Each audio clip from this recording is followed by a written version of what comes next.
ৰাইজে পুনৰ আঁকোৱালি লৈছে নেকি অভিনেতা যতীন বৰা?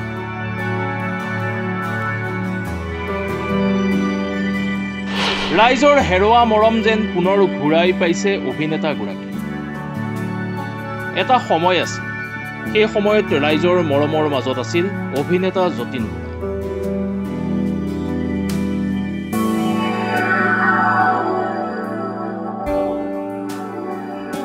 সময় সলনি হ'ল, অভিনেতাও সলনি হ'ল।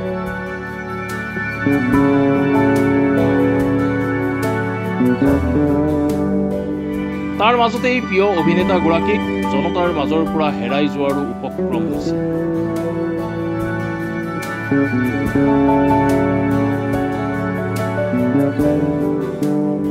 নিৰ্দিষ্ট কাৰণত অসমৰ ৰাইজে যতীন বৰাৰ ব্যয়বহুল ছবি ৰাঘৱ চোৱাৰ পৰাও এক প্ৰকাৰে আঁতৰি আছে।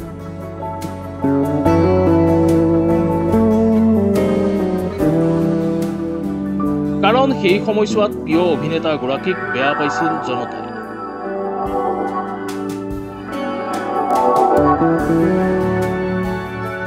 পুনৰ ৰাইজে আকৌ অভিনেতাগৰাকীক আঁকোৱালি লৈছে নেকি?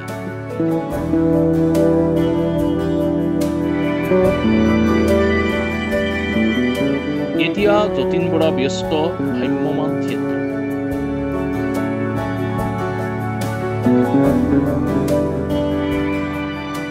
ভ্ৰাম্যমানত যতীন বৰাৰ অভিনীত মহাৰাজ চাবলৈ ৰাইজৰ হেতাও।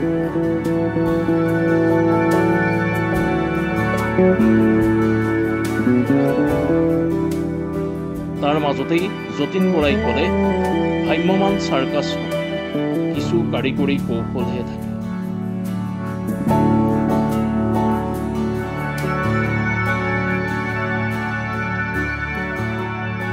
কিন্তু মূল কথা নাটক হ'বই। এতিয়া ৰাইজৰ মৰমত আপ্লুত হৈছে যতীন। সেই সময়ত ৰাঘৱক লৈও মত প্ৰকাশ কৰিছে যতীন।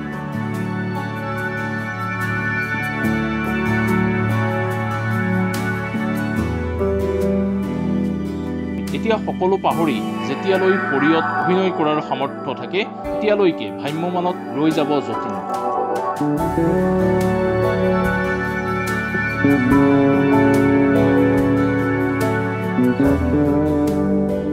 হয়তো ভ্ৰাম্যমানত প্ৰস্তুতিৰ পিছত প্ৰযোজক ৰূপেও যতীন বৰাক দেখা পোৱাৰ সম্ভাৱনা নুই কৰিব।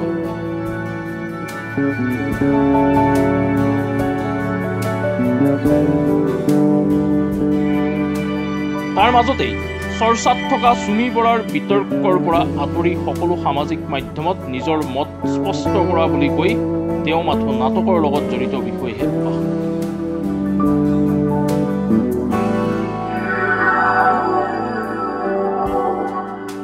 মহাৰাজ এতিয়া জনপ্ৰিয় আৰু যতীন বৰাৰ অভিনয় সংলাপ নৃত্য প্ৰত্যক্ষ কৰি সমস্ত ৰাইজ এতিয়া যতীন বৰাৰ সৈতে চেলফি উঠাত ব্যস্ত।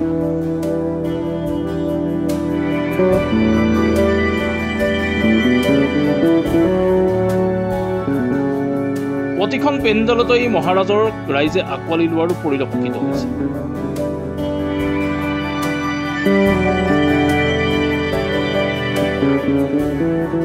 যতীন বৰাৰ সমানে অভিনেত্ৰী শ্ৰমিষ্ঠা চক্ৰৱৰ্তী, আশা ফুকন, বিপুল বৰাৰ আদি শিল্পীও জনপ্ৰিয় কৰি তুলিছে নাটক তথা ভ্ৰাম্যমান থিয়েটাৰ।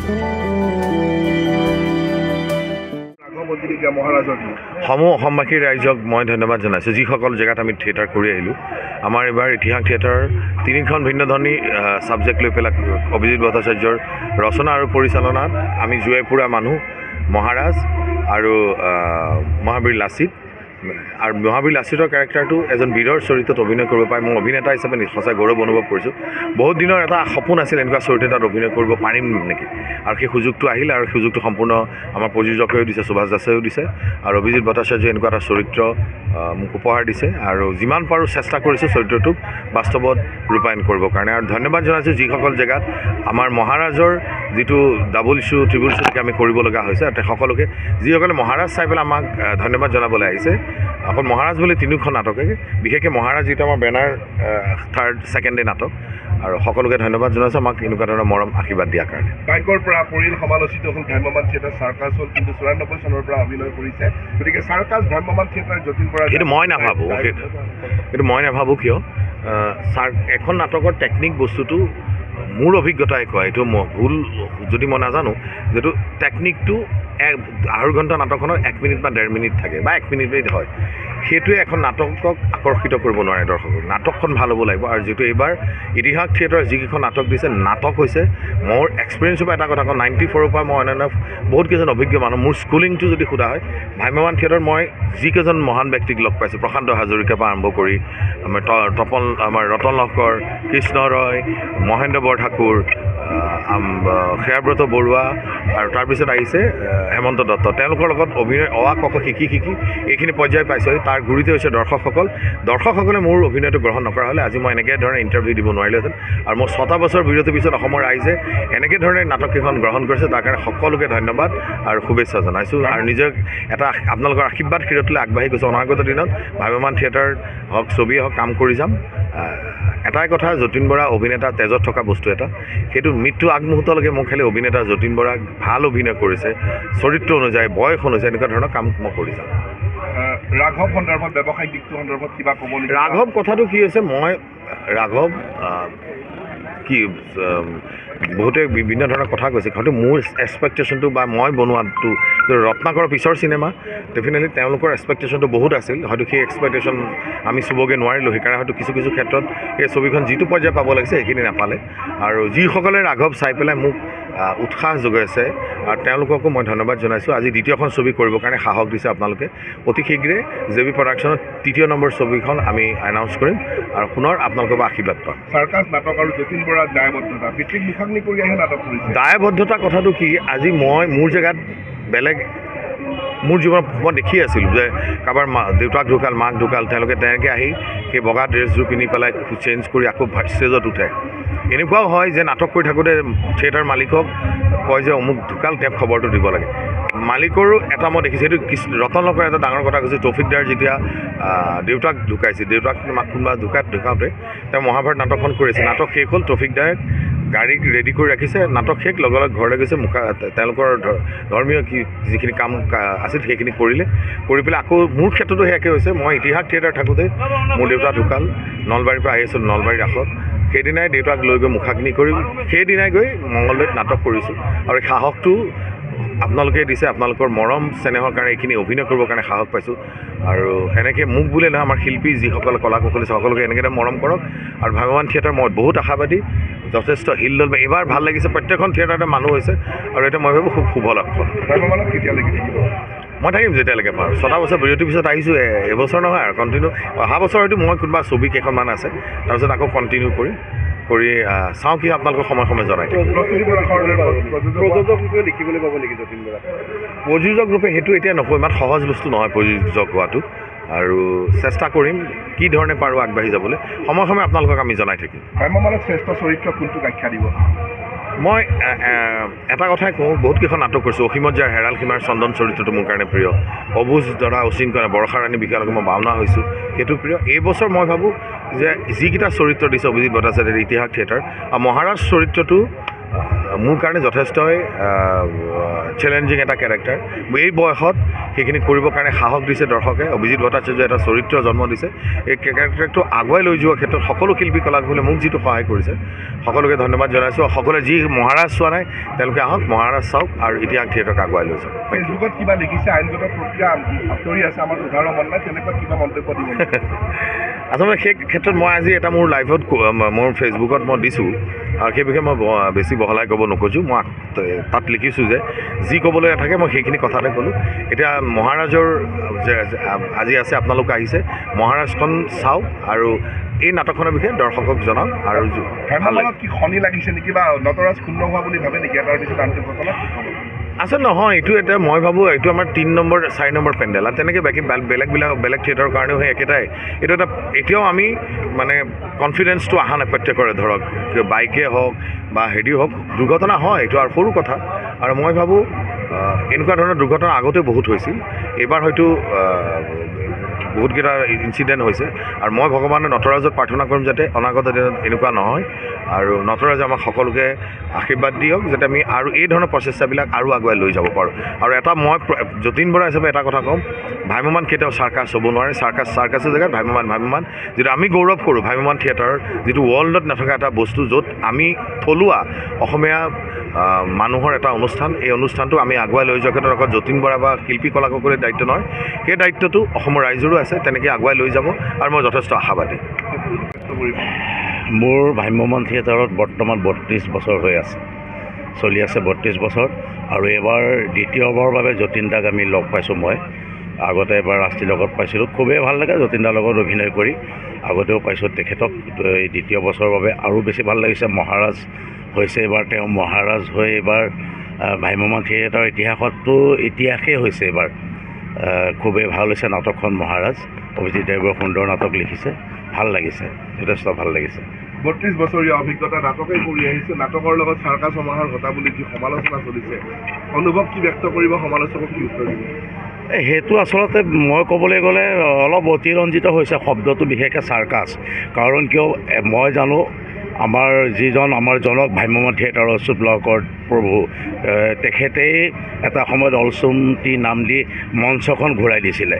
তেওঁ যেতিয়া সিমানখিনি চিন্তা কৰিব পাৰিছিল, হয়তো তেওঁ আজি থকাহেঁতেন আৰু বহুত কিবা চিন্তা কৰিলেহেঁতেন।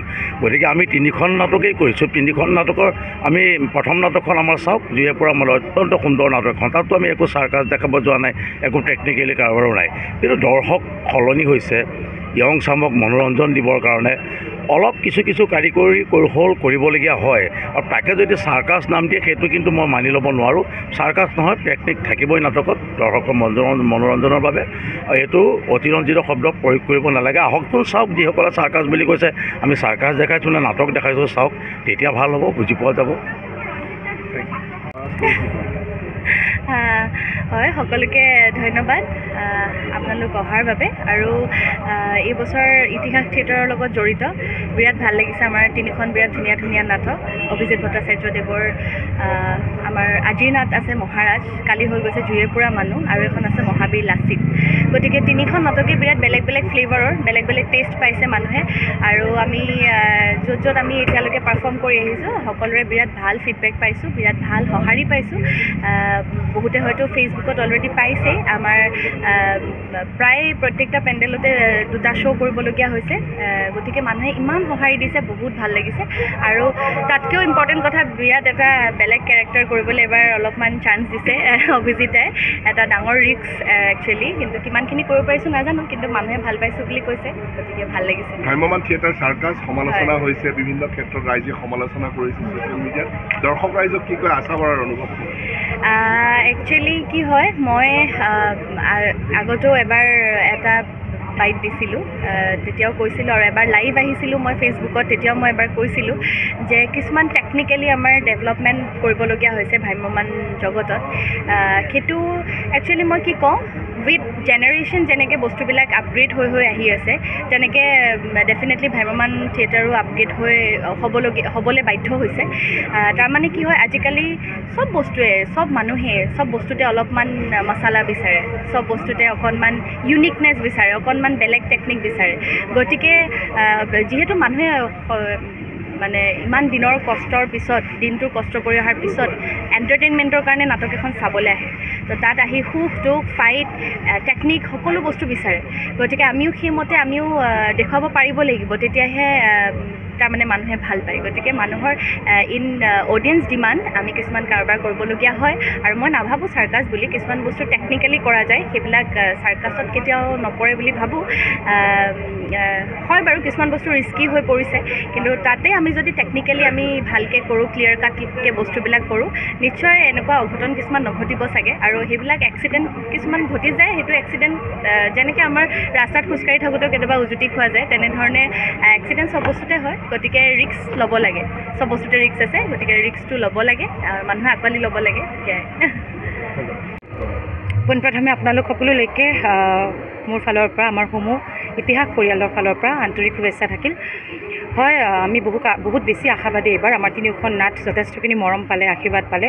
জুয়েপুৰা মানুহ, মহাৰাজ, মহাবীৰ লাচিত আৰু বিগত 5 বছৰৰ পৰা মোক বহুত মৰম দি আছে। আৰু ভ্ৰাম্যমাণৰ যাত্ৰা ইতিমধ্যে আপোনালোকৰ মৰম আশীৰ্বাদৰ বাবেহে মই ইমানখিনি আগবাঢ়িবলৈ সাহস গোটাব পাৰোঁ। আৰু প্ৰতি বছৰে মই খুব ভাল টিমৰ লগত কাম কৰিবলৈ সেইখিনি সুযোগ পাওঁ। আৰু এইবাৰো যতীন দা আছে, আৰু এইবাৰ যতীন দাৰ লগত থাকি বহুতখিনি কাম শিকিব পাৰিলোঁ আমাৰ বাকী যিসকল মানুহ আছে জ্যেষ্ঠসকল। আৰু সেইটোৱে ক'ম যে মহাৰাজ চাব আহিব, জুয়েপুৰা মানুহ, মহাবীৰ লাচিত। তিনিওখন নাটক ইমান বেলেগ ধৰণৰ নাটক হ'ল। আৰু মহাৰাজ বিশেষকৈ ক'ব লাগিব, আপোনালোকৰ মাধ্যমেৰে মই নাট্যকাৰ অভিজিত ভট্ট তেওঁক ধন্যবাদ দিওঁ, বা মই গ্ৰেটফুল ছাৰৰ ওচৰত যে মোক ইমান ধুনীয়া এটা চৰিত্ৰ দিয়াৰ বাবে। আৰু তিনিওখন নাটক বহুত বেছি সঁহাৰি পালে।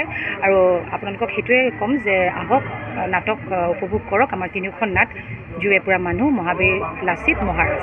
সমালোচিত হৈছে ভ্ৰাম্যমাণ থিয়েটাৰ যতীন দা বাইকত পৰাৰ পিছতে যে কোৱা হৈছে ভ্ৰাম্যমাণ আৰু চাৰ্কাছ, কিন্তু অভিনেতা আছে, শিল্পী আছে। চাৰ্কাছ ভ্ৰাম্যমাণ এই যি সমালোচনা হৈছে, শৰ্মিষ্ঠাই কি ক'ব? মই 2019 পৰা ভ্ৰাম্যমাণত আছোঁ। প্ৰথম বছৰ মই কহিনুৰত আছিলোঁ। সেই কহিনুৰতো টেকনিক আছিলে, আপোনালোকে যদি চাইছে দ্ৰৌপদী বস্ত্ৰহৰণ, তাত ট্ৰেইন এখন আছিলে, আৰু এটা আছিলে টেকনিক, যোনটো মোৰ ওপৰতে টেকনিকটো এপ্লাই কৰা গৈছিলে। কিন্তু তেতিয়া এনেকুৱা বস্তু আমি ফিলে কৰা নাই যে কেতিয়াবা এক্সিডেণ্টলি কিবা হৈ যাব পাৰে। সেইটো বস্তু এনেকুৱা নহয় বোলে আজি এইখন থিয়েটাৰৰ যতীন দা যোনটো হ'ল, এইটো কাৰো টেকনিকেল ভুল এটা হ'ব পাৰে। আৰু যিকোনো ক্ষেত্ৰত আজি অকল এইটো বস্তুলৈ মানুহে যিখিনি, আৰু আজিকালি কেনেকুৱা হৈছে, মই সদায় এইটো বস্তু আহ্বান জনাওঁ যে কাৰোবাক আৰ্টিষ্টখিনিক ট্ৰল দিয়াৰ আগতে এবাৰ চিন্তা কৰি ট্ৰল দিব। কাৰণ আমি মানুহখিনিক এণ্টাৰটেইন কৰোঁ, আৰু ভুল ভৱিষ্যতে যাতে বাকী মানুহখিনিৰো নহয়, সেইটো কাৰণে আমি সদায় নিজে সজাগ থাকিব লাগে। আৰু যতীন দাৰ যোনটো হ'ল, সেইটো যতীন দাৰ ভুল নহয়, বা আমাৰ টেকনিকেল টিমটোৰো ভুল নহয়। কিবা এটা প্ৰব্লেমৰ কাৰণে আৰু তেনেকৈ ট্ৰলিটো এটা হৈ যাব পাৰে। কিন্তু আৰু আজি মোৰ লগতো হ'ব পাৰে, ময়ো তেনেকৈ ৰেম্পৰ পৰা ৰেকৰ্ড আছে। সেইটো যদি মানুহে ভিডিঅ' কৰি সেইটোতে ট্ৰল দি থাকে, সেইটো ভাবিম যে সেইটো হ'ব নালাগে। বা আজি যিখিনি থিয়েটাৰত কিবা কিবি সৰু সুৰা হৈ আছে। আৰু লগতে আপোনালোকৰ মাধ্যমেৰে মই আৰু এটা কথা ক'ব বিচাৰিম, আজি মোৰ কালিক এগৰাকীৰ যোনটো আপোনালোকৰ ইমান শ্বেয়াৰ হৈছে, মই নামটো ল'ব নিবিচাৰোঁ, সেইটো যাতে আপোনালোকে নকৰে। কাৰণ আজি তাইৰ লগত যিখিনি হৈছে, সেইটো মোৰ লগতো হ'ব পাৰে। আৰু মই যিসকল শিল্পী আমি কাম কৰি আছোঁ, আপোনালোকৰ বাবে কাম কৰি আছোঁ। নাটকখনৰ আঁৰত যিখিনি আছে, যিখিনি মানুহ আমি কাম কৰোঁ, বহুত কষ্ট কৰোঁ, কাৰণ মানুহখিনিক যাতে আমি সন্তুষ্ট কৰিব পাৰোঁ। সাঁচি থোৱা ধন যিখিনিয়ে আজি চাব আহে আমাৰ নাটকখন, যাতে ৱৰ্থ হয়, সেইখিনি যদি ভাল নাটক এখন উপভোগ কৰে, সেইখিনি নকৰিব ৰাইজ। সেইখিনি বিনম্ৰ অনুৰোধ সকলো কাৰণে মই হাতযোৰ কৰি অনুৰোধ কৰিছোঁ। এতিয়া ফেচবুক খুলিবই নোৱাৰি, মাজতে আমাৰ এইটো নিউজ ওলালে, এইটো বেলেগ থিয়েটাৰ ওলায়, আজি মোৰ কালিক এগৰাকীক লৈ সেইটো চলি আছে। এইটো নকৰিব, কাৰণ আজি তেওঁলোকৰ লগত যি হৈছে মোৰ লগতো হ'ব পাৰে, তো ময়ো সেইখিনি ফেচ কৰিবলগীয়া হ'ব পাৰে। আপোনালোকৰ সৰু এটা হেৰিৰ কাৰণে বহুত বেছি ছ'চিয়েল মিডিয়াত সেই বস্তুটো আলোড়ন সৃষ্টি হয়। আৰু আমি সদায় চেষ্টা কৰি যাম আপোনালোকক যেনেকৈ বিচাৰে তেনেকৈ কষ্ট কৰি নাটক দিবলৈ। আৰু থাকিল টেকনিকৰ কথা, প্ৰথম অৱস্থাৰ পৰা মই টেকনিকত আছোঁ, টেকনিক চলি থাকে। আৰু এতিয়া যতীন দাৰ যোনটো হৈছে টেকনিক, সেইটো মানুহখিনিয়ে ৰাইজে আঁকোৱালি লৈছে। আজি সৰু সুৰা মিষ্টেক এটা হ'ব পাৰে, আজি ধৰক ট্ৰলিত যাওঁতে ময়ো পৰি যাব পাৰোঁ, কিন্তু সেইটো কাৰো দুখ নহয়, কাৰো হেৰি নহয়। তো মই ভাবোঁ আমি সচেতন থাকিম, আমি অনাগত দিনত যাতে ৰাইজৰ একো ক্ষতি নহয়, সেইটো আমি এলাৰ্ট হৈ আমি কাম কৰিম। আমাক খালি মৰম আশীৰ্বাদ দি যাব। ধন্যবাদ। News desk report, my news I.